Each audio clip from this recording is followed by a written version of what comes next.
Whoa, Dad, go, Dad. That's right. Welcome to Whoa Dad, Go Dad. My name's Dave Momper. I'm your host. This is a fatherhood podcast for new dads and soon-to-be dads. I'm a new dad myself, and I'm asking every day, great dads, what does it take? What does it truly take to take on the ultimate role? All right, let's get to it. Jeremiah Reddick, my man, welcome to Whoa Dad, Go Dad. Right on. Thank you for the pleasure to be on this podcast. Absolutely, my friend, and quite a treat to be talking to you about fatherhood, knowing what I know, and we're going to get into some really interesting fatherhood topics. And I just love that it was an earlier podcast, a mutual friend of ours, Ryan Bromwell, I believe it was, that you might have seen his, and then we have some history from way back in the creative services space in Denver, Colorado. Do you remember our time?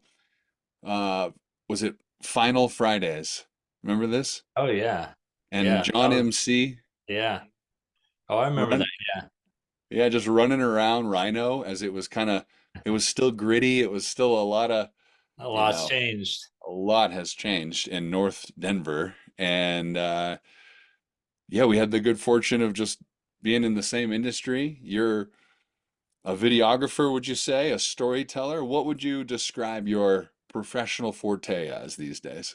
Well, right now I'm actually a creative director at a news station, but I also do a lot of like create directing and cinematography for my own like storytelling. Mostly I enjoy working with outdoor brands and being outside and like going out and hanging off a cliff or snowboarding with a camera or you know rafting, whatever that might be, just to like film that like rush and excitement. So Yeah, right on.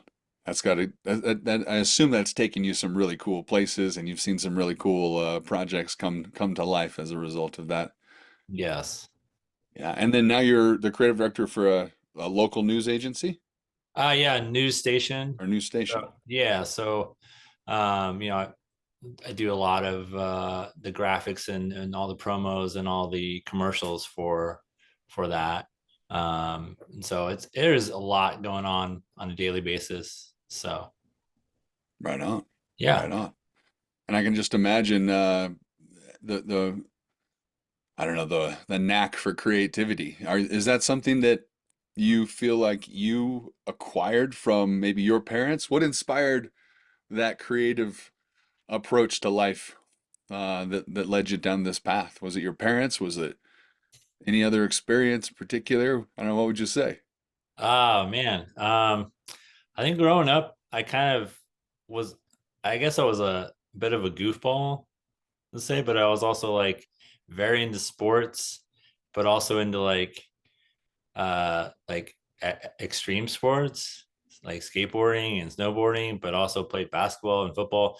But it was, we used to do school projects and just funny like videos with our friends. So that's kind of when I first got into like actual like filmmaking, just putting together some funny spoofs with my friends for history class or for English class, and then just having people like laugh out loud and like enjoy it so much.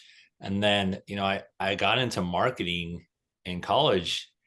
I just wasn't feeling that like direction as far as what was really inspiring me. And then, you know, I had some friends that were going to film school. I was like, what's film school all about? Like, what even do you do in film school? Hmm. And so I kind of turned in that direction and got to, you know, go to film school and learn all about, you know, the process. It's a very, very intense process. And then got to go and travel around and work on shows. Mostly I did a lot of reality TV shows, and then working on features and local commercials and whatnot. So Right on. yeah. And that led you to Asheville, wait, Ashland. Ashland, Yes.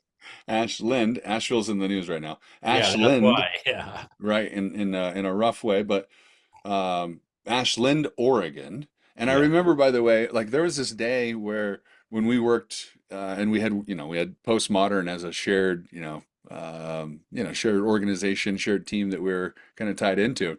Hmm. And one day I just feel like I was like, where's Jeremiah? I haven't seen Jeremiah forever. You like disappeared to the Pacific Northwest.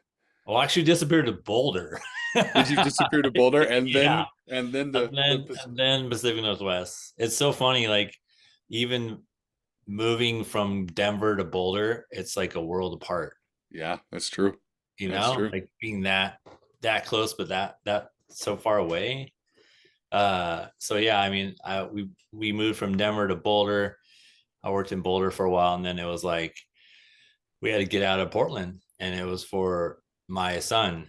So like we just had to get out and find something else that was, a better path. Hmm.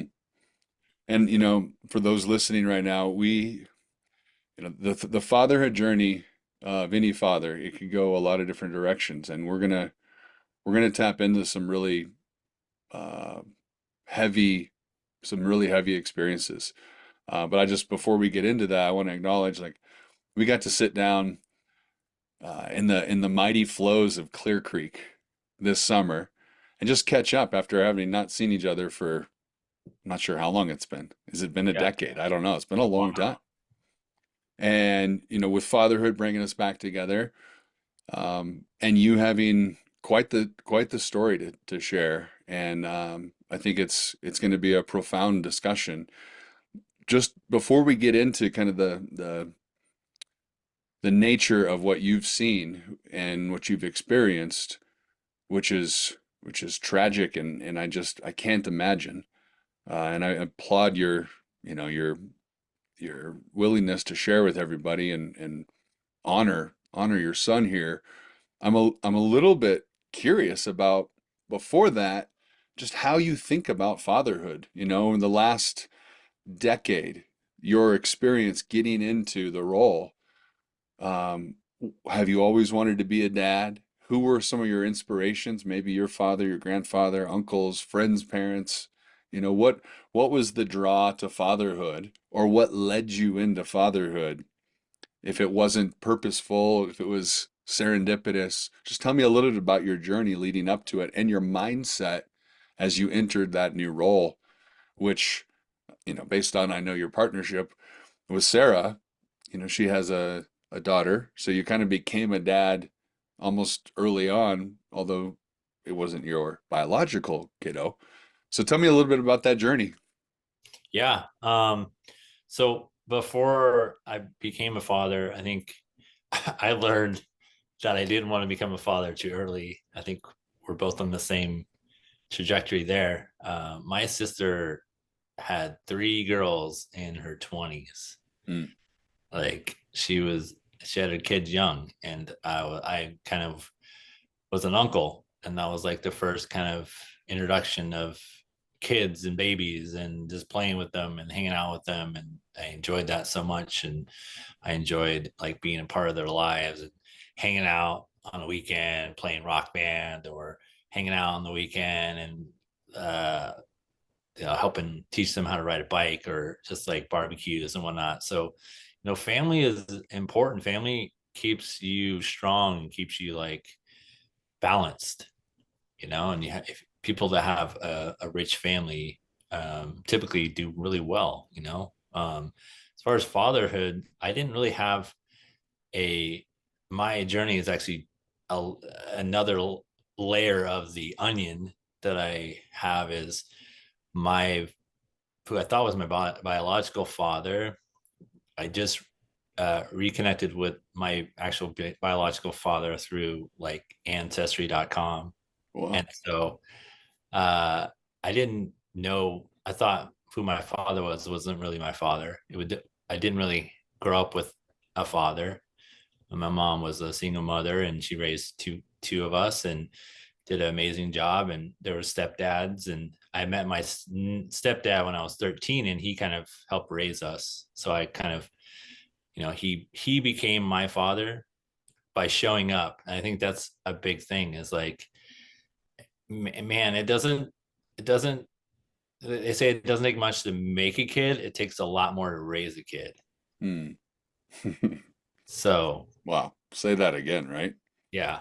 It doesn't take much to make a kid, Well, but as far as guys go, the well, women, sure, sure. But it takes a hell of a lot to raise a child. Wow. And yeah, he shows up and he steps up and fully yeah, takes on that role with you, eh? yeah, and it'd been my father for over 20 plus years, and then I recently connected with my biological dad, and I just found out I have this massive other family and three other sisters, and like they're all super open, and we chat all the time, so it's like it's great. Wow. But I And don't like, he's still not my father. Like he if things were different, if he knew who I was, or like knew I was around, maybe, but I just we never connected until recently. So and I mean literally weeks ago, months ago, a no, year and a half. this has been it was like 5 years ago. I And was so actually we I was actually coming home. So I did ancestry and then didn't think anything of it, and then connected with a first cousin, and he actually did the work and found out who my father was. And I get this text or this message on ancestry coming home from Steamboat in a snowstorm, and I'm like reading this. It's like, hey, this is Jim. I connected you on ancestry, and it says you're my biological son. I'd love to chat with you if you're open, and would love to meet you, and blah blah blah. So that was like unreal. yeah, that So was he had no idea that he had no, you in the it was a mix. it was a passing by kind of thing. That So happens. That yeah, happens. yeah. And then my mom got back with my sister's dad. So it was kind of like, yeah, a whole nother layer there. And then coming back to, like, you were talking about my stepdaughter. So I met her when she was 3, and she has a father who's active and very involved in her life. And I never wanted to, like, take on that responsibility as far as like, I live here, you're under my house, blah blah blah. It was more just like, learning process a lot. Wow. Like, it was rough for a long stretch of time with a child who is growing with you and learning how to, like, get along and trust you. Hmm. That's the big thing. And also, like, confused because all they want is their parents to be together, and they can't, for whatever reason they don't understand. So Yeah. that was the first introduction. And then Sarah and I, um we Sarah got pregnant, and we had our son Torin, and it was great. Everything was awesome. And I remember, like, we had a home birth, and we didn't know the sex either, so it was like a surprise. Wow. And then, like, I helped deliver, or I didn't help deliver, I, like, caught him in the Sure. water, brought him up. First thing I felt was balls. I was like, oh, it's a boy. Amazing. Oh, yeah. Well, And I was just thinking, like, you just laid it out for us there. I mean, so many fatherhood facets to explore, and I just want to quickly, I mean, maybe not quickly, I just want to think about your father's name is Jim, your biological father. yeah. Did you, over the last 5 years, what have you come to, I mean, what's the relationship come to, and what have you learned from him about fatherhood, either explicitly, from him or out of him since then, or because of the revelation that you've had that you had a dad I mean, what's the takeaway for you? What's the lesson within all that? Because I can imagine it's kind of crazy to come to kind of stumble across having your a dad that you didn't know about. Yeah. And I suspect your stepdad, you knew he was your stepdad, is that right? Oh yeah. Yeah. I Yeah, mean, so I was 13, so right. So you yeah. knew he was Yeah. not your dad, but Yeah. he was a father, a true father figure in terms of raising you. But I mean, how did you reconcile that? What's been your, the lesson in all of that, and what's your relationship like with your biological dad, Jim? I mean our relationship is, we weren't trying to play catch up, you can't really play catch up to uh build that like relationship, like, oh, you're my father and I want to play baseball and learn all these things from you. It's like, that's, well, we're both adults, so it's Hmm. like, it's more like getting to know each other, getting to like, spend some time. I haven't really spent a lot of quality time because there's a big uh distance, and like we also like went through uh some health issues with his his um his wife, so it's like they've been kind of being more secluded than most, and it's hard to get out there. It's more like, I'll call him every once in a while, we'll chat, talk about things, how you're doing. I'd love to learn more about the family, and spend more time with my half sisters, and like just be able to be out there by myself. When I went out there, it was with my family, so it's kind of like hard to actually like dive Hmm. into that. I see. So my relationship is still like a learning, like, Yeah, it's still brewing, isn't it? yeah, but I know it's like, you can think about like, oh, what would have been like to grow up there, to have Where is my there? Where? father. Well, San Diego, which Yep. I kind of grew up in San Diego, but I was like, what would it have been like if I spent more time with them? And but my life was my life, and that's how I grew up, and I enjoyed the path that I was on as a child. So Yeah. Now tell me quickly about your, your experience stepping into a father role, or at least a stewardship role, with Sarah's kiddo. For anybody else who's kind of in this mix with, a new or a, ongoing relationship, and someone has a kiddo, it's like, I know that you want to almost, I'd imagine Sarah, at least the role of the person with the kiddo, is probably a little bit hesitant in the beginning, when they're dating somebody. Eventually, they're like, "Hey, this is my person, and I yeah. want you to get to know them." So I don't know, what advice would you give to men stepping into a relationship with someone who has a kiddo, and how do you build that rapport and that trust with the youngster over time? I know it's going to take some time, but were there any protocols or best practices, or any failures that that you had, that, eventually led to a good arrangement, and, a copacetic, at least I wouldn't call it a friendship, but, like a relationship where she understands who you are and what you mean, and that whole dynamic.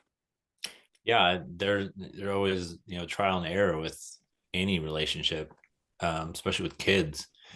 So like learning, developing trust, and not trying to be an authoritarian figure Mm, in the house is hard. Especially because like, you're not the parent, you are an adult, yes, and you should be respected as an adult, but you also should be respectful of that child and their feelings. And I mean, I learned a lot about tone, the simplest things of like your tone can tell a lot, no doubt. especially if you're like a male, a pretty big sized male, and you're like towering over a child. It's like, you can't be like very standoffish and very like Or authoritative. stern. Yeah, like stern. It's like understand them, and there's lots of transitions, and our Sarah's daughter had a tough time with transitions, transitioning from parents to parents, and trusting me, or you know taking care of her when her mom wasn't there. And it's the Wow. same with it's this. So I also like uh full speed up to where we are now. We have a 3.5-year-old daughter, um and she kind of is the same way as far as mom is like attached to mom. And so, but when mom's not around, it's like we're fine. When mom's Sure. there, it's like, holy shit, like dad, like that show, like the dinosaur show, like you're not the mama kind of thing. You talking Not about like way back in the 80s and Yeah, 90s? The yeah. When the dinosaurs are not the mama, like that's how you feel all the time. yeah, that's amazing. What's the name of that show? I What was don't it? know. That's so Like funny. pictured it perfectly. Like, Oh, I can see the little baby character, the big eyes. yeah, yeah, yeah. Yeah, not the mama. And that's yeah, that's one of his key lines, right? Is like, you're not the mama. That's amazing. Yeah, You and had to she's manage that gracefully. yeah. Did it go? So the stepdaughter was definitely like, man, like so many failures, and the lots of that failures are like split me and Sarah apart because she's trying to protect her daughter, and I'm like, I want to be respected. Sure. Makes And sense. it makes sense, and it's also like, well, you have to look inside yourself and figure out what you're doing wrong. How do Hmm. you change it? And that child will become more open, and like uh appreciate you more, and open up to you more and trust you more. Hmm. So Do you feel like at the time, because if I did my math right, 9 years with Sarah, because kiddo's 12 now, and you met her when she was 3. yeah, So at the time, and I can imagine it probably got really challenging when she was a little bit more of uh, a kiddo, like 5 to 7 versus when she was 3, 4. yeah, She starts having a little bit more consciousness and awareness and her own personality and her own agency and so forth. That's probably, is that fair that that's when it kind of got really sticky? yeah. I mean, I think the brain develops every like 5 to 7 years. It's like this huge shift. Sure. So do you feel like at that time you anticipated this being challenging and you were a bit ready for it? Or was this kind of like, oh my God, this is this complex puzzle. I don't even know where to begin.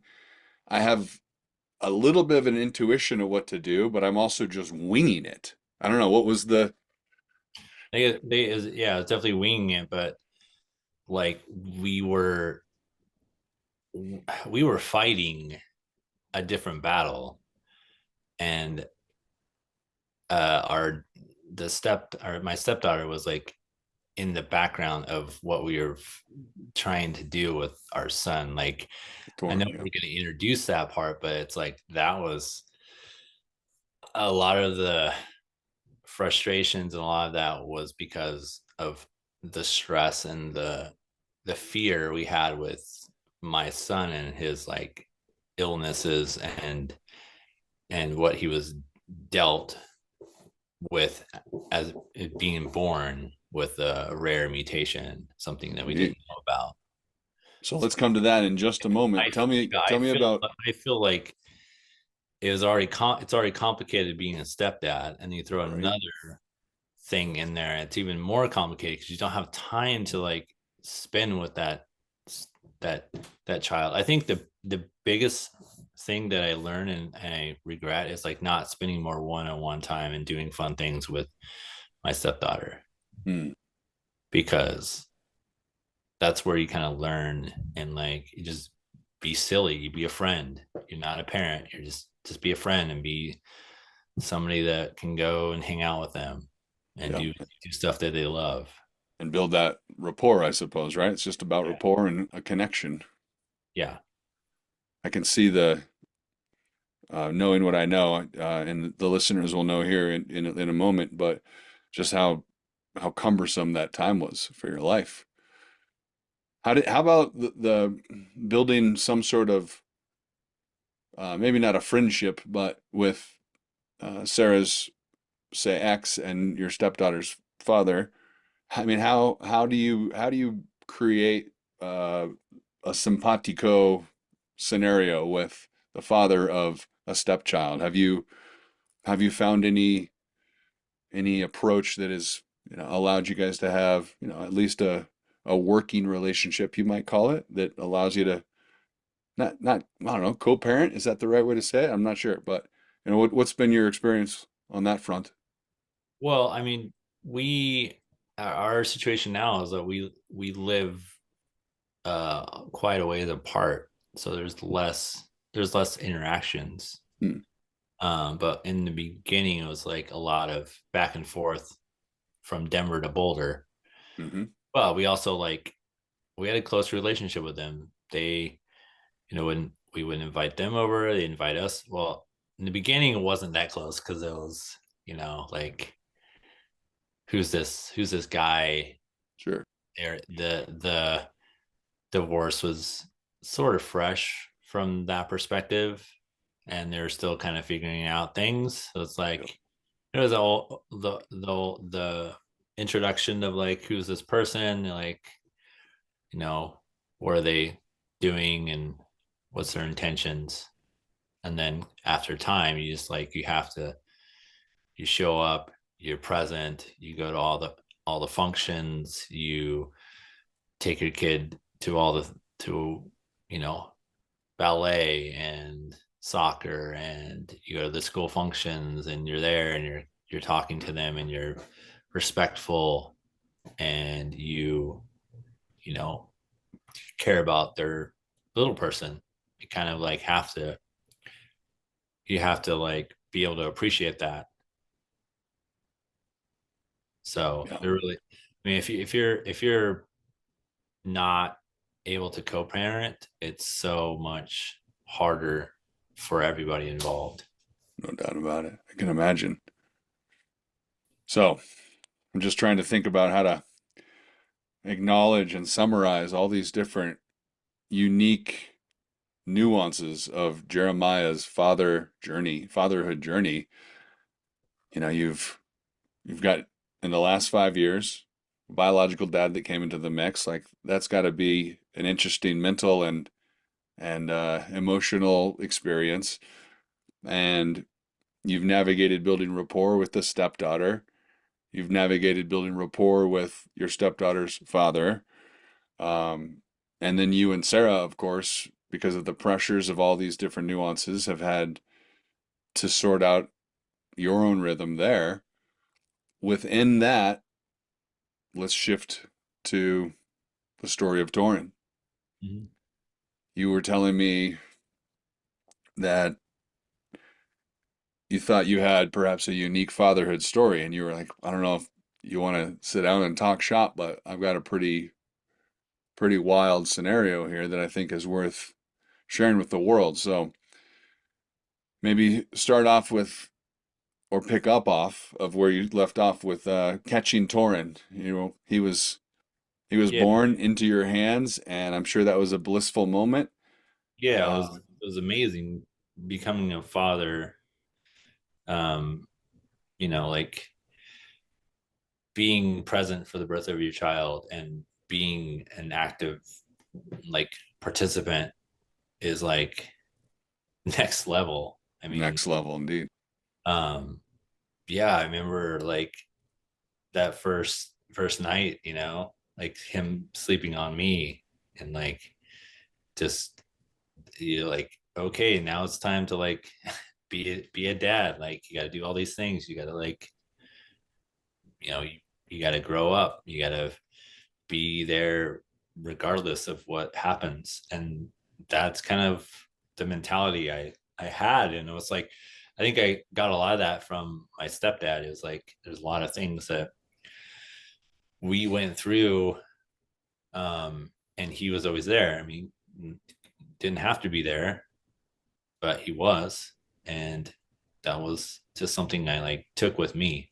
And so, yeah, my son Torin was born, and it was like nothing was wrong. We were like, oh, beautiful baby, and happy and smiling. And then, like, I think when he was 6 or 8 months, he we like noticed like he was having breathing issues.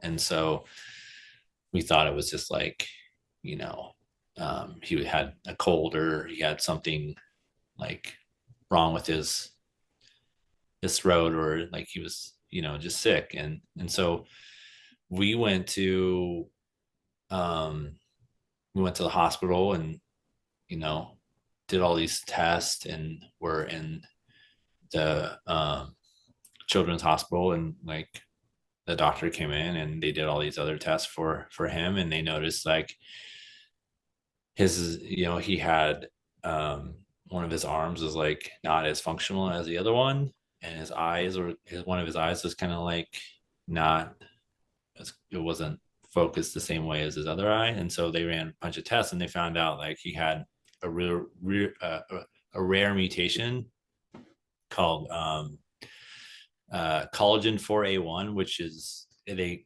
termed it gold syndrome. And back then it was like 1 in a million like case. So it was like, and they're like, oh, he has gold syndrome or collagen for, like, okay, what does that mean? Oh, well, we don't really know. Okay, what do you mean you don't know? Like, that's the harsh reality, is not knowing what it is, and not knowing how to treat it. And when they did try to treat it, it got worse. So it was like, started off as just small saturation issues, and turned into like seizures and surgeries, and being in the PICU for long amounts of times, and like um having procedures done, and he had a cardiac arrest. Like, I remember that, like, I was on a shoot, and I get the call. I'm like wrapping up my shoot, and my wife's like frantically being like, we're going to the emergency room, like, you need to get here as soon as you can. And like, I was like, okay, I loaded all my stuff, and like we were living in Portland, because we moved from Boulder to Portland because the our son was having, desaturation, which is like he was on oxygen. Like, there's pictures of me, like, and us hiking everywhere and going everywhere, and like having an oxygen tank on me the whole time, like. And then we took this trip to Mexico, and like he was off oxygen. So it's like, oh well, maybe it's sea level, like maybe that's it. So we moved to Portland, and he was doing good for a while, and then he was diagnosed with pulmonary hypertension, which is another rare disease, and is another layer of like issues that keeps getting worse. And so I was saying he had a procedure to look at that, and went under anesthesia, and then that triggered a cardiac arrest. So getting back to,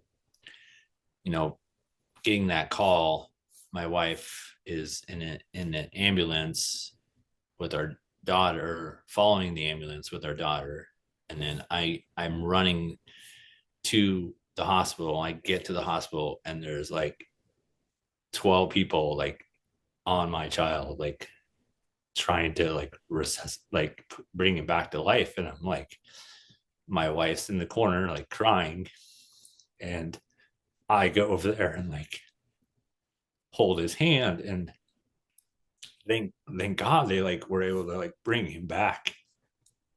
And he was in the pick, like the children's PICU for long time, like on all kinds of drugs, and finally he came back, and like it was a miracle. Like, you know, kids kids aren't supposed to like go into cardiac arrest. It's like that just doesn't happen.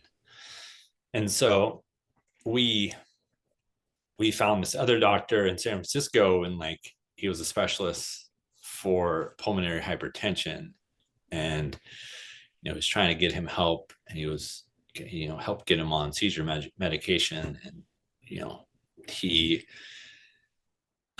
we went down there for another like checkup where they put him under anesthesia. And like I remember the drive down there, I'm like, we can't put him under, like he will not make it. Like, and then we got there, and I'm like, well, if we don't figure out what's going on, because he was having like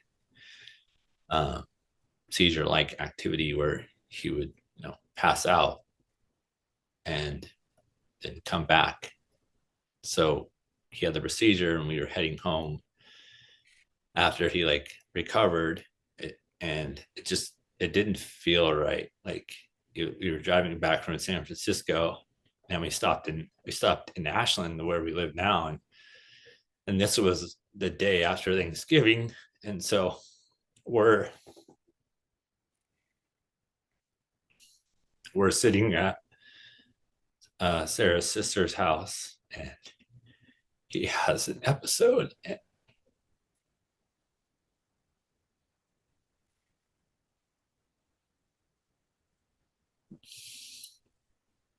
It's all good, man. I Take mean, your time.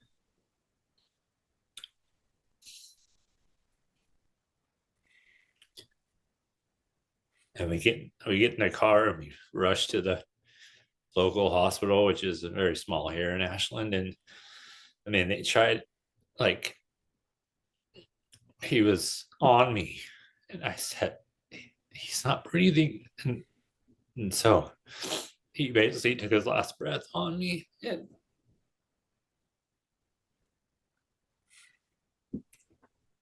and passed away. So yeah.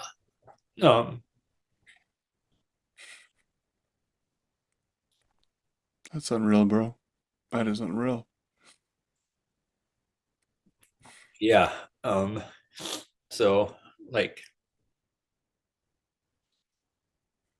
that journey, that a trauma just lives deep down inside. And it's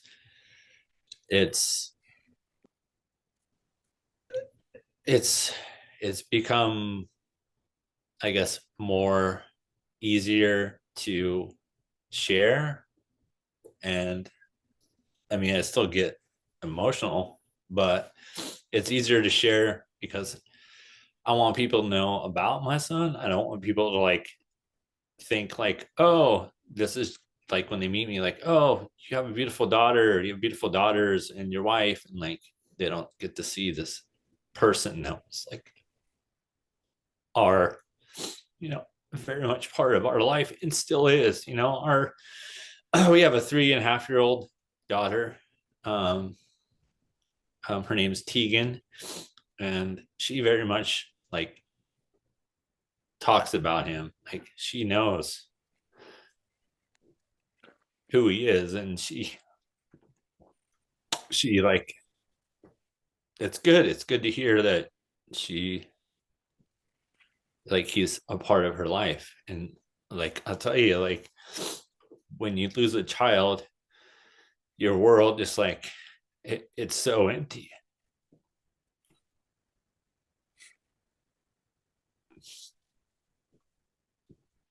You just like, you don't want to go on. And that was a big thing for me and Sarah. It's like I was in a deep like depression and like sadness, and she had to continue to be a parent because she had her stepdaughter.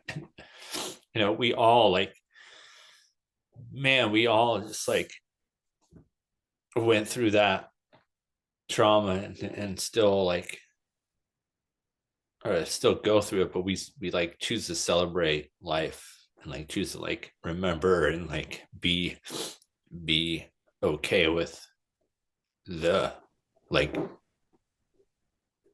be okay with like this small amount of time we got to spend with Torin because it was amazing, you know. You told me it was 2.5 years. Is that right? Yes, it was 2.5 years. Um, so yeah, his passing was coming up in November. So I mean, these times are always hard, but it's like, yeah, like I think about you every day.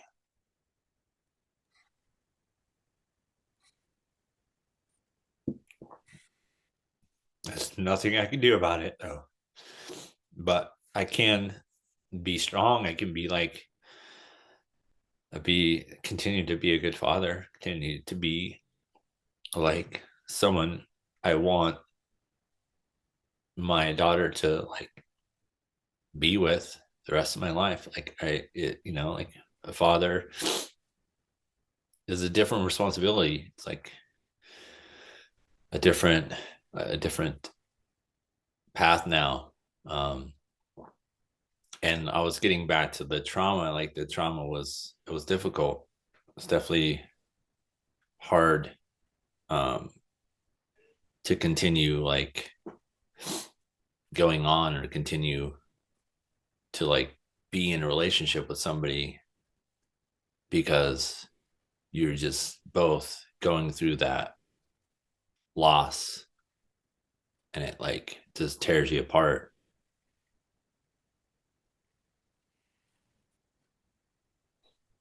Man. So two things coming to mind, man. I mean, I'm curious how, I'm sure I can see what the the the the giant hole in your heart and in Sarah's heart that now you're filling with, um, you know, positive memories, and you're honoring him in certain ways. And I want to ask you some things about that. But I mean, how did Sarah get through it? How did you guys end up getting through it? And at first, it was maybe it separated you a little bit, but did you come together? Have you, did you, who did you lean on? How did you, how did you go about navigating this, um, this almost, it's almost unimaginable, right? And my heart breaks for you, bro. Um, just curious how you navigated it with her. As messy as it might have been, as hard as it might have been, like what were the conversations like? Um, I mean, it was we had a good support system, which is always I think what makes or breaks people. Like if you don't have a support system around you that is there for you in tragedy, you probably will go down a darker path. You know, you might get involved in consumption of drugs or alcohol, or you don't want to live anymore, or whatever that might be. But having a support system and being able to talk about it and cry, man, holy shit, like just let it go. Like that's the big thing is I think I hold a lot of my emotions in, and I've learned how to like let it go. This like not the first tragedy. Like my mom passed away of cancer, and she fought it for 7 8 years, and so now it's 27. So it was like, you know, it's a lot to have to deal with, and I think being a strong person and having a strong support system is kind of what helped us through this. And it was hard because people deal with loss and pain different, and Mhm. that was a big thing too. Is like the way Sarah dealt with it and the way I dealt with it were completely different. And a lot of times I was just like in that deep hole, and I think that helped, that kind of drove us apart more. But we kind of learned how to like get through it together, and know like there's nothing that we can't get through. So it's like, what are we doing if we're not doing it together? Like, I guess we're not going to be able to like share that memory, and those like cherish those moments, because there's only three of us that kind of know exactly like the love and the person that Torin was, Indeed. but he did touch a lot of people. So um I know that um yeah, and talking about it and like being able to share with people was, it's become easier, but it's also still hard, you know Yeah. um and I think that is important to share stories of grief and stories of people that you've lost, um because their memory needs to live on, they're who they were a part of you. And so we did have a lot of like support for our daughter. Like, she went to this awesome program in Portland called the Dougie Center, and they would talk, and we would go upstairs and talk with other parents who lost their children like recently, and go through what it was like waking up or dealing with things you remember, like going through their clothes, or like your yeah, think about grief, it just hits you like you can't prepare for it, just hits you whenever, and you got to just like take it on and be okay with however you release that grief. It's like howling, which I like to do, or screaming or crying or whatever it is. You kind of have to let that flow through you and not let it build up. Love that you have a wolf behind you and you're howling. I howl all the time. Yeah. That's got to be cathartic to howl. A primal sound that somehow, I wonder, it probably doesn't fully express what you're feeling, but it's a kind of a carnal, primal kind of thing. I mean, what do we what do we need to know about Torin? How do we honor him? How do we celebrate him? Who was he? What's special? What was amazing about him? Tell me about him. Anything you want to Um, highlight, and just love and to hear about him. uh, I think this the way he showed up, like always happy, always smiling, always laughing, just beautiful, beautiful soul. And we have we have we made shirts, and we have like a thing that we say like it's like smile, laugh, love, Torrance way. So um we do have like we're trying to bring more awareness to gold syndrome, because it's definitely something that not a lot of people know about, and it's a lot of kids and a lot of people are dealing with that, parents not knowing what to do or having the support system, and only recently they kind of got it on the rare disease list, and they're kind of developing, updating their website, um, and just if anybody needs to know, I can kind of give you the link, or even like I can send you a shirt if anybody would like a Torin shirt. They're pretty rad. They have his face on it, smiling. Um, um, And I mean, Torin was just like such a resilient child, just constantly happy no matter what, like even running around with this oxygen tank, and loved his sister and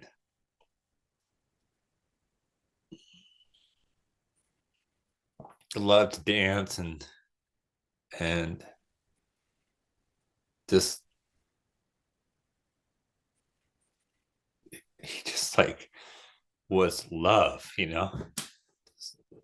a ball a ball of love. It's like we were his people. He would just want to be with us all the time, because I think that was his medicine. He couldn't function normally because he couldn't breathe, or like his body was just couldn't support his soul. So like his medicine was us. His medicine was Sarah and I and Tessa, and we loved him as much as we could for the short time that we had. Well, I want a shirt for sure, brother. So tell me a little bit more if we can maybe just honor him by creating some awareness. Um, I suppose you describe some of the conditions that or the symptoms that you notice, like the It's struggle. mostly and Breathe. Go so ahead. gold syndrome. A lot of it's a collagen mutation, so it typically is associated with like an in utero stroke. A lot of kids will have some sort of, they'll be one of their arms doesn't function as well as the other, or they might not have mobile functions in their legs, or a lot of kids have cataracts, so they have one eye that you know has cataracts in it, and then um, oxygen or desaturation Mm-hmm. issues, um, and then that leads to like other problems. I was talking about pulmonary hypertension, which is another rare disease, which only complicates things even more. So, um, but there's a whole different spectrum. It's not like, oh, kids who have gold syndrome have these four distinct, you know, things that are about them. There's a whole spectrum of things that um, these children with gold syndrome have, and um, I Are there think, a couple more examples you can share? I mean, there's kids um, that have no, like they can't talk, that like they're not, they can they can't be vocal, they're in wheelchairs, or they're not mobile, they're not walking and talking. Our son was like, he walked around, and he had a um also a leg that was kind of like didn't work as well as the other leg, but he got around, and he could say some words, and he was developing.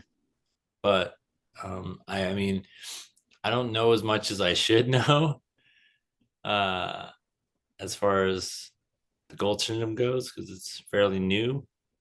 But I think if I can share some information, if anybody wants to know more, you can go on the website, and then I can share. Hopefully, anybody wants a Yeah, cool absolutely. I want to T-shirt. make sure we share that for sure. For sure, yeah.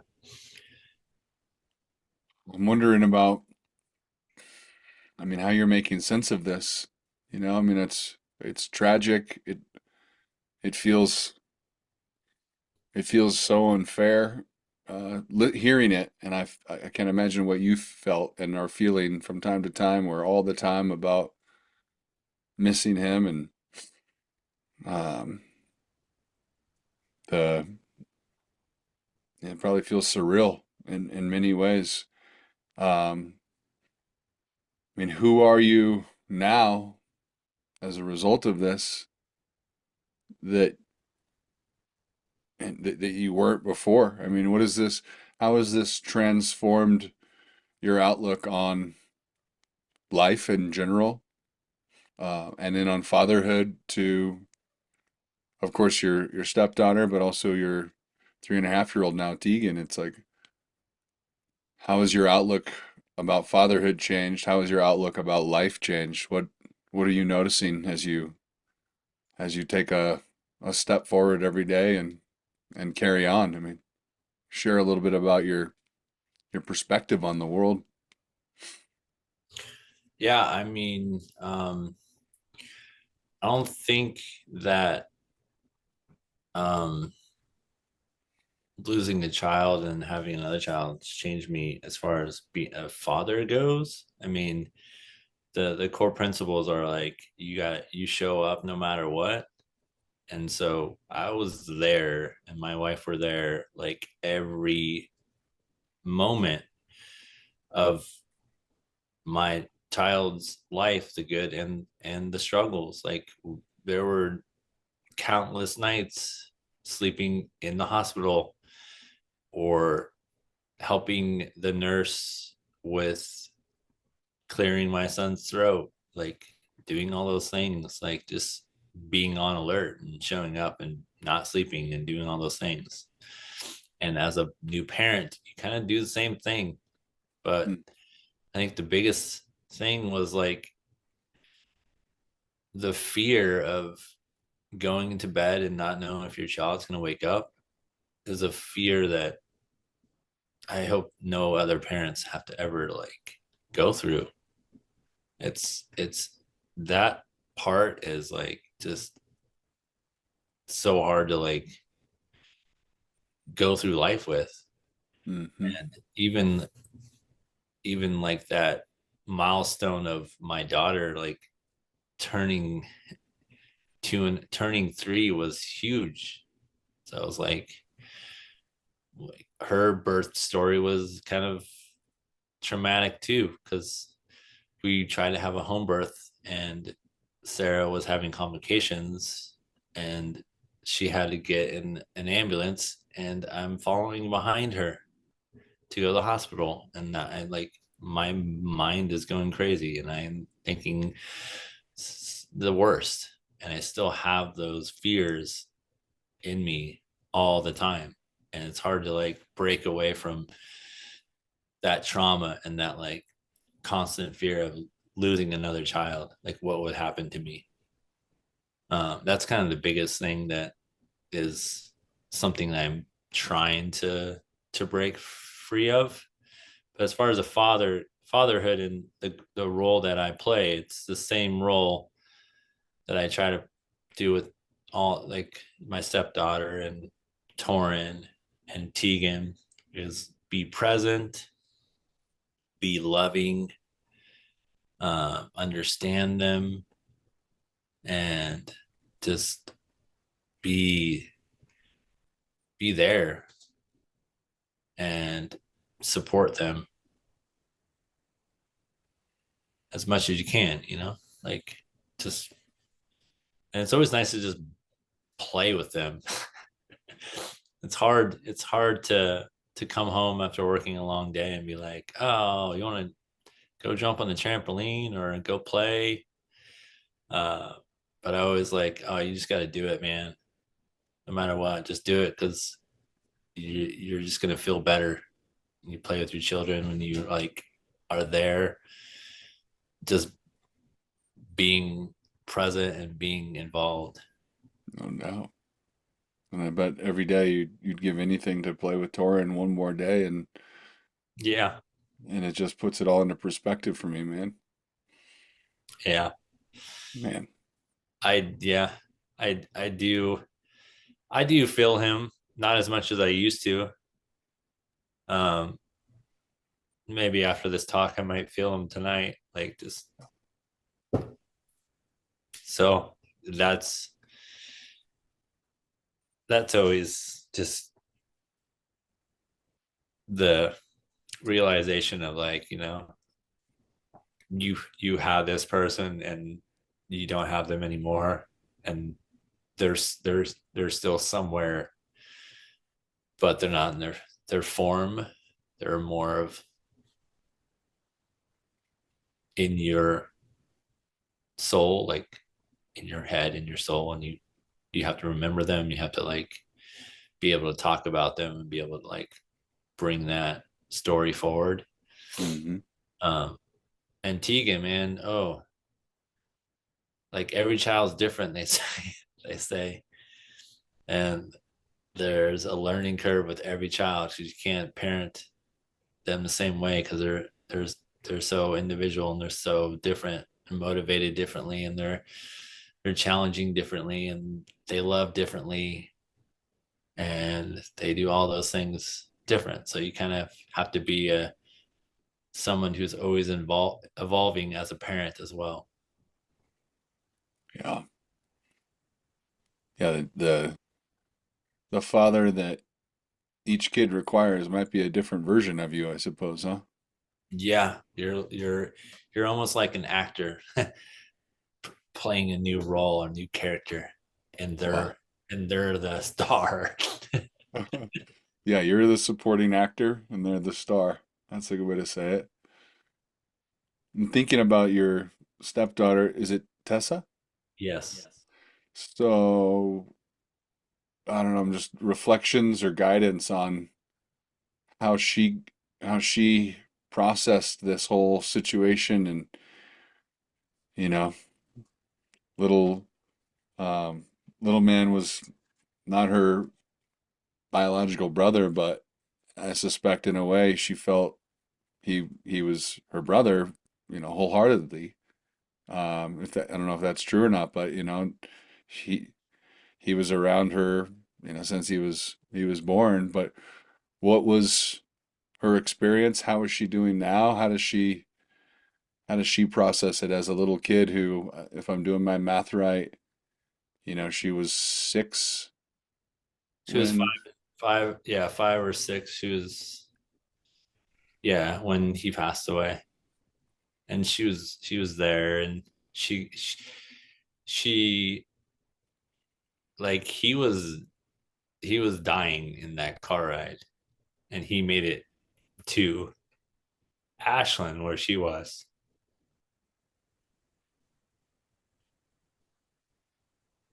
Wow. And she got to see him one last moment, one last time. That's crazy. Yeah. Um, she's, I mean,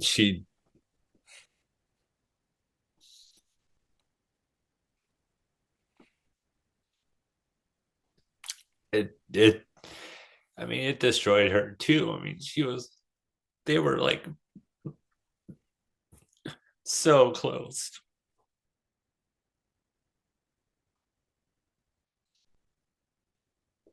And I mean, they were so close. They shared the same room. They were just, she she just protected him, she did.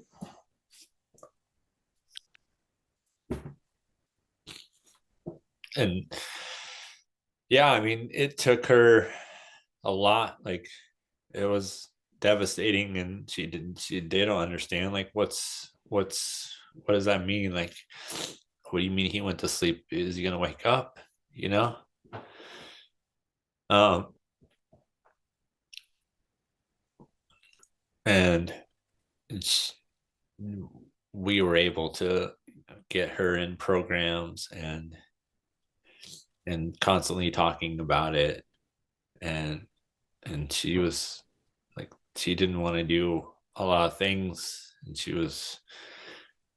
we all struggled with it for a long time. And then like, I think COVID kind of like brought us closer together, and some people like divided them apart. But COVID for us like brought us together because we were like going through this loss and um, be coming closer together.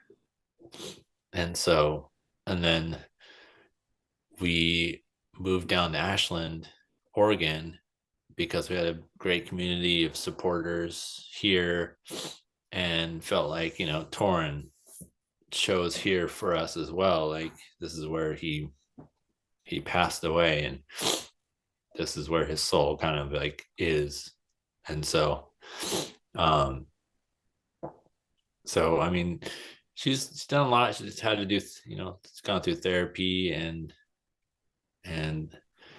lots of nights of just struggling to cope with it, like we all were.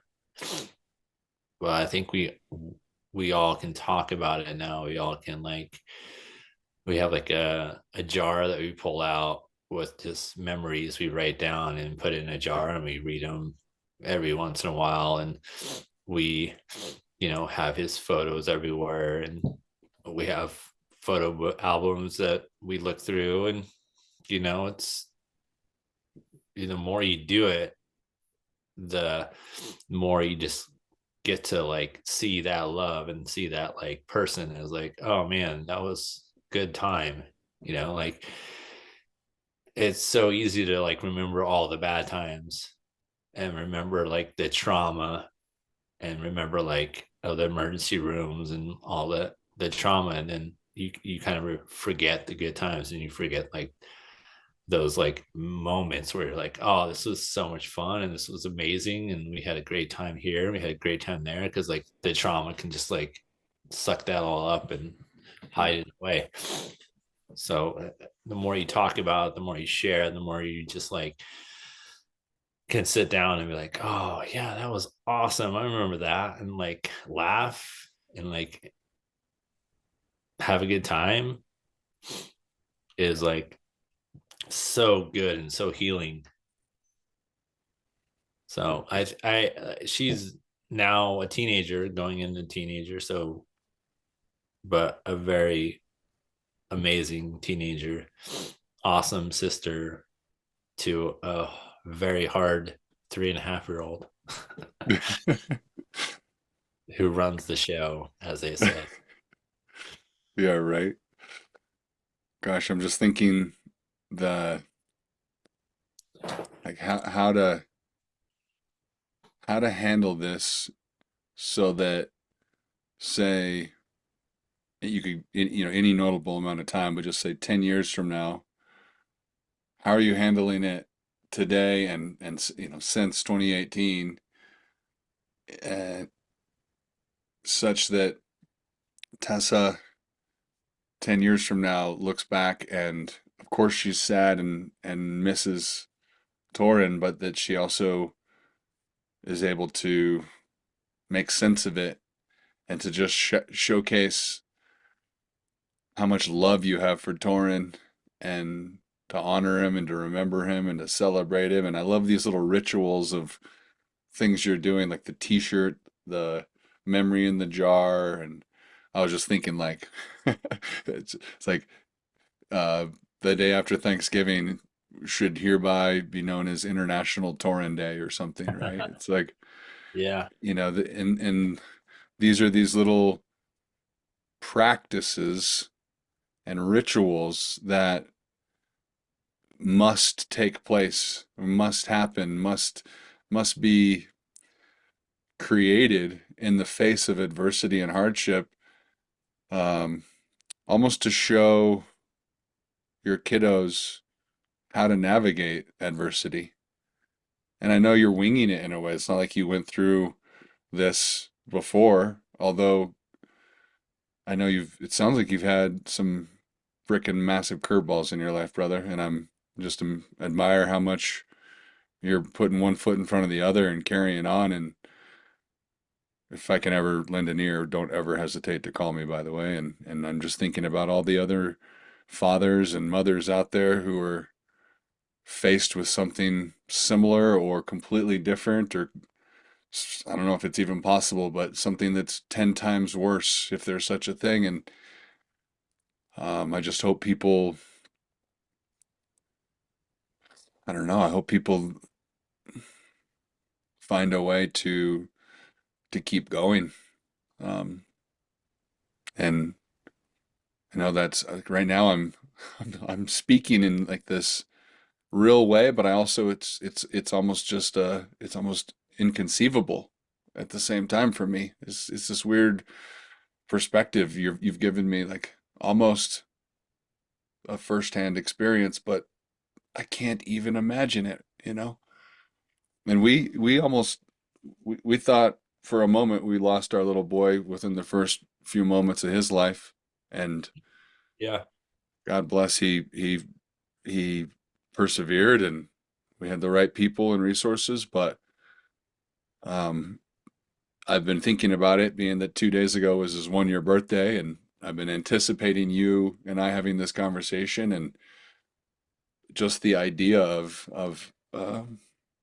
losing my little nugget is it just gets me fired up and emotional. And I'm curious if you've found for yourself, like, do you meditate? Do you go for a run? How do you reset? How do you shift? Or um and I don't want to say like, you know, avoid the emotion, because you almost, that's part of honoring Torin is feeling him in those moments, I bet.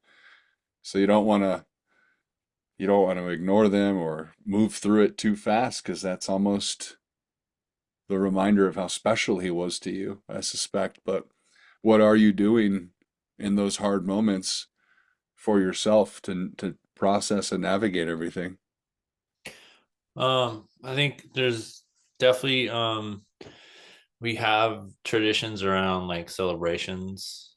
So we definitely celebrate his angel day, his passing with like so I made a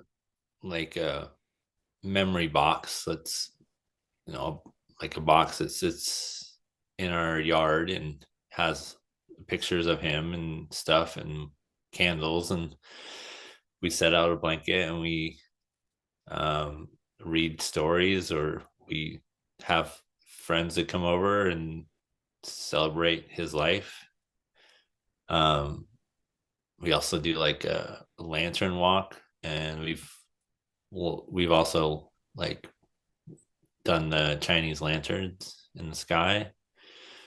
Um, he loved the beach, so we try to go to the beach as often as we can. Because I think that's where he is also. Because there's a story like when he just passed away, we had him cremated, and were we went to the beach and like spread some of his ashes on the beach. And so I go out there and it's freezing. It's Oregon. It's not like California. It's cold. Sure. And Yeah. so I go out there and, spread some ashes, and then Sarah goes out there and she does it, and then she she has like his ashes on her hands. I said, Sarah, what are you doing? He's like, you got to go out there and like spread it all out and get rid, like spread the ashes. And she does, and then as she's walking back, she turns her back to the ocean. And what was the one thing you do? You're told to is like never turn your back to the ocean. And what happened was this wave out of nowhere comes and basically like takes her out, and she's floating on her back with a puffy jacket. She looks like Eeyore, like floating down the river. And I'm laughing, and I'm like, she's laughing as she's floating down, and I run over and like pick her up, and like I fall into the water. And like this is one of those moments where like, yeah, this is Torin like saying hello, like hitting us with a wave, and we're just soaked from head to toe and just laughing and freezing. Like there's always these things that come up, like rainbows and stuff, or like butterflies and rainbows, or like things that you just like that you go about your day and you be like, man, that reminds me of Torin. That was him. It's like finding this person you lost in your day-to-day life and not forgetting about him and going about your day and like, you know, doing what you do every day without thinking about them is hard to do, but you got to find those like gems, like a rainbow or a butterfly or something that reminds you, like a heart rock. Is we're always finding heart rocks. We paint rocks and we leave them on our hikes because we used to hike with them all the time. So we'll paint a rock and we'll bring it with us and we'll put it somewhere. And so some kid will find it and be able to get a message,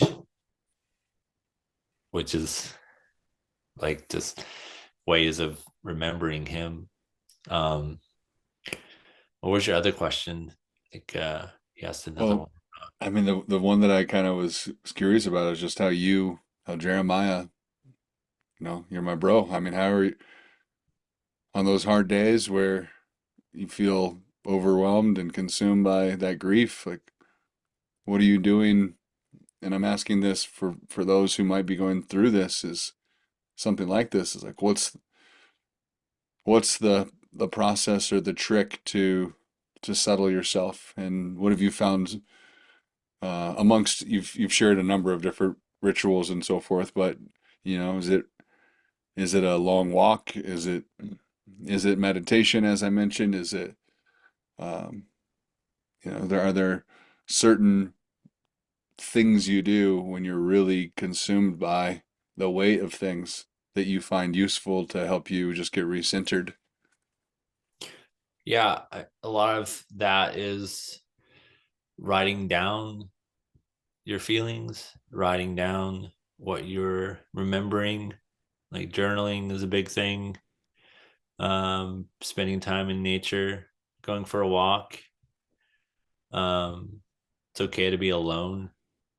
That's that's the hard part. Is like I think when you're dealing with grief, it's harder to be alone because it weighs you down more. Because you don't have to like for me, I was just like when I was alone, I would break down because I'd be holding it all in all day because I'd have to like be strong for my family and be strong for the people that were around me. And then on my drive home, I'd be melting down or like uh, going for a walk, going for a hike, or being out in nature. It's so therapeutic because, we all spend most of our days inside on a computer. Um, and so we can get lost in not taking care of ourselves. And that definitely could be meditation. Exercise is great. I work out a lot, which I enjoy. Um, you know, get a pet. Yeah. you know, I don't.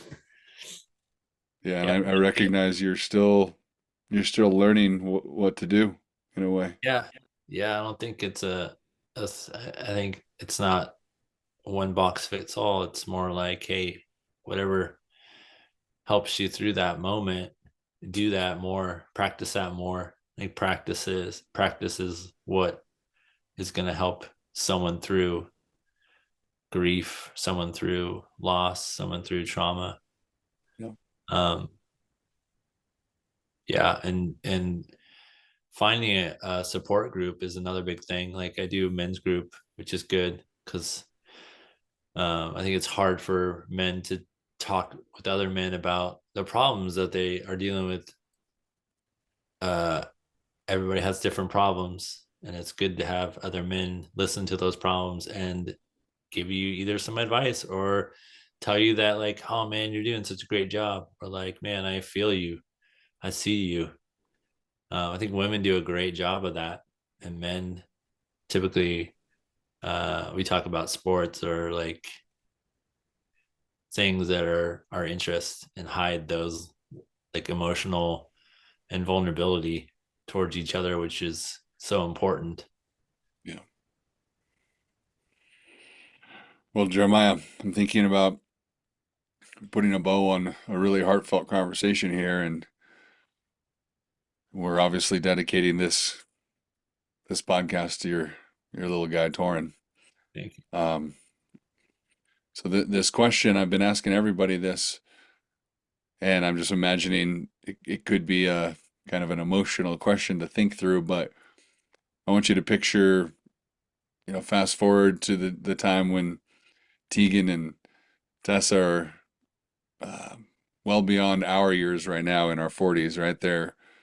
Let's say Tegan's 70 and sitting around a campfire with her, hopefully, uh, her kiddos, maybe some extended family, and they're weaving tales of Jeremiah Reddick as a father, as a man, as a husband, a partner, and a friend, and all the roles that uh, you've flourished in, even in the face of adversity. My hat goes off to you, man.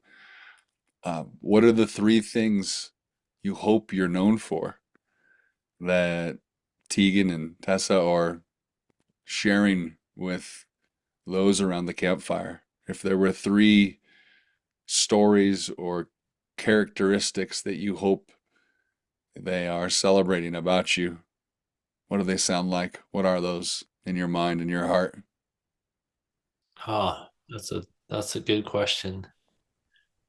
Like it's trying to think too far in the future. Um, man,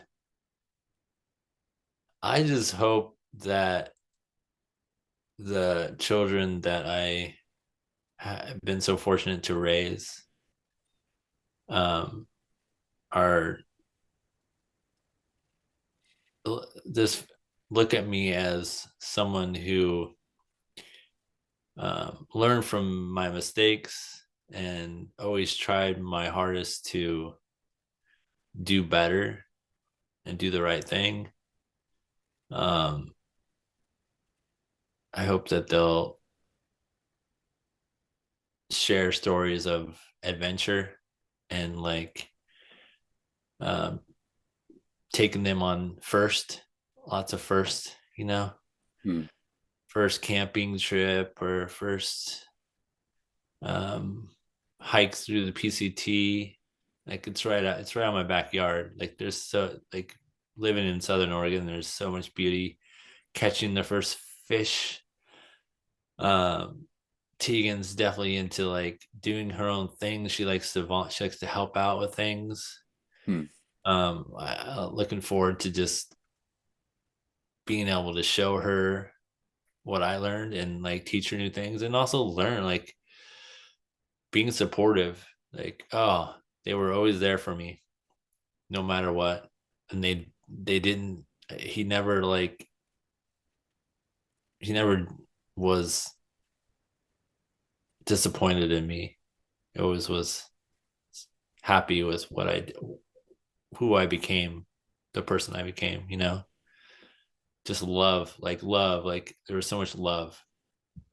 That's another thing. There's just so much love because that's what Torin brought to us. And that's what we say, like, man, you just gotta love. Love's the answer to a lot of things, man. And I hope. your children will grow up to be great people and their children will be great people if you surround them by love and support. Heard that. Well, despite a wild adventure you've been on and a heavy a heavy experience that I just can't imagine going through. I appreciate you pouring your heart out today, man. And for those listening, I know people are just feeling your pain and also admiring how bold you are to speak about it so candidly and vulnerably, man. So my hat goes off to you. There's only one thing left to do, which is owl. Are you ready to do it? Oh yeah. All right. I was gonna ask you though, can I show you the shirt? Let's see the shirt. I'm gonna go grab it. Hold on a Yeah, second. yeah, you got it. You got it. All right.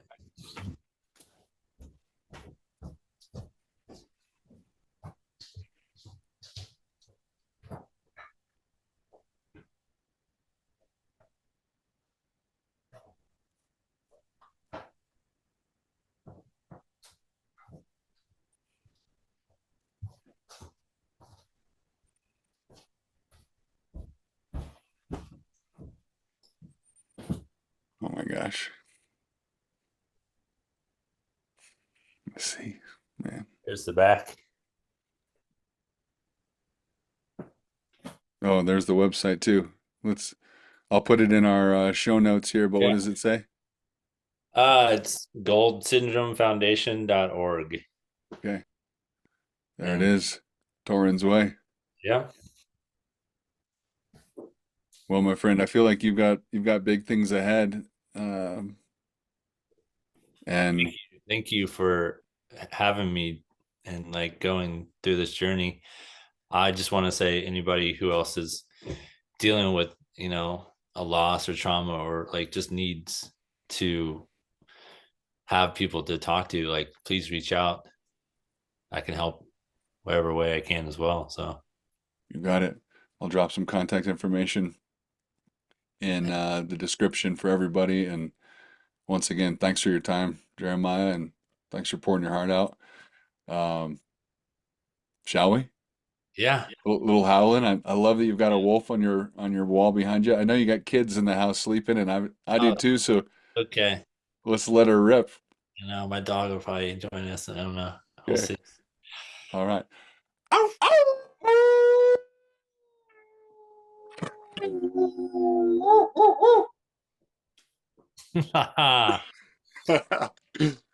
My man, much love, and I hope to see you Riverside here soon, Yeah. maybe next summer, and come Oh, up to for sure. Oregon if I can.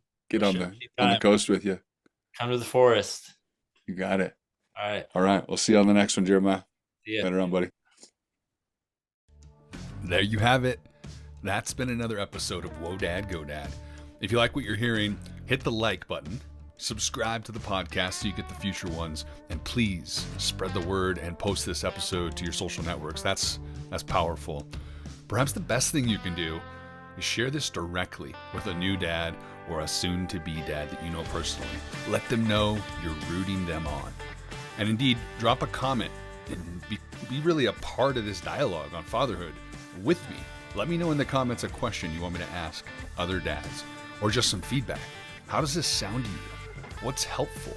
What stands out about these conversations? I would appreciate that intel as I grow Whoa Dad, Go Dad. I've got many more episodes to come, and I'm so glad you're here.